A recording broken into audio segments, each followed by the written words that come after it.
Welcome back everyone to episode 4 for Top Plays Teamwork Edition. Throughout this episode, we're going to see 3 different explosive team fights in which one team is at a clear disadvantage from the start, but they still manage to do well by playing with their strengths in mind.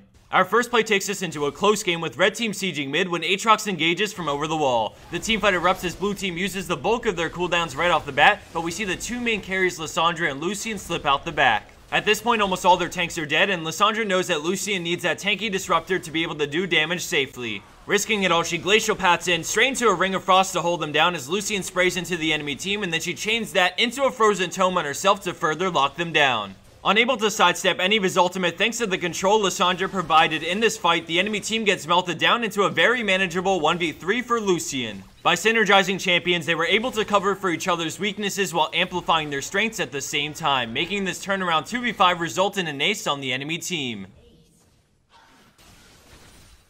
For second play, we have a game-deciding team fight to end an hour-long match. Right from the start, we see the friendly Amumu get caught out, and purple team knows that if he dies, they win right after, so they throw a lot at him, but a quick flash lantern allows for his escape. At this point, the enemy team can choose to back away because they burn through a bunch of cooldowns on Amumu, but when they decide to press on and pass through the box, blue team sees an opening as we freeze it one last time. Purple team is not a team you want to face in a small area like the one they're in now. Between the AoE shred from their tanks, the laser, and then crescendo, you're asking for a stomp. But blue team recognizes they don't have the laser or crescendo up as Amumu goes back in, straight into his ultimate to provide the lockdown as Katarina comes in for resets on resets, and with no way to stop her, purple team goes down in the blink of an eye. Despite having 2 AD carries, which is notoriously terrible for late game, purple team knew they could still win if Katarina could get going in a team fight. By playing to the strengths of their team and baiting out everything that could stop Katarina, they're able to turn things around and beat a huge AoE team comp at their own game.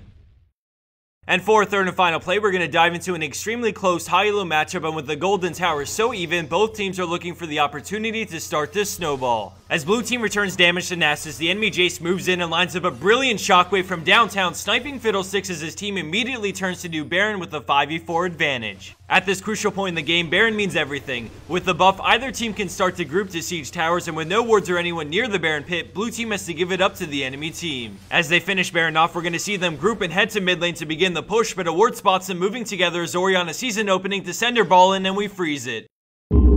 Out of nowhere, the ball comes through and lands in the middle of the enemy team as Orianna starts a devastating command shockwave on 4. While this was happening, the friendly Lissandra sent in Glacial Path over the wall so she can follow up with her W and ultimate for more massive AoE damage. In the distance, we see Jarvan and Vayne moving in quickly as Jarvan looks to EQ over the wall into his ultimate and Vayne to clean up whatever is left as we head back into the play to watch the magic happen. The ball goes in into Shockwave and Dissonance while Lissandra appears to Ring of Frost into Frozen Tomb, dealing huge damage to everyone as Jarvan comes in, followed by Vayne from the side. Despite the fresh Baron buff, blue team utilize how well their team comp excels in hard engaging to make this play happen. Whether it be Orianna, Jarvan, or Lissandra to go in first, as long as they can pick a fight on grouped enemy players, well, the rest is history.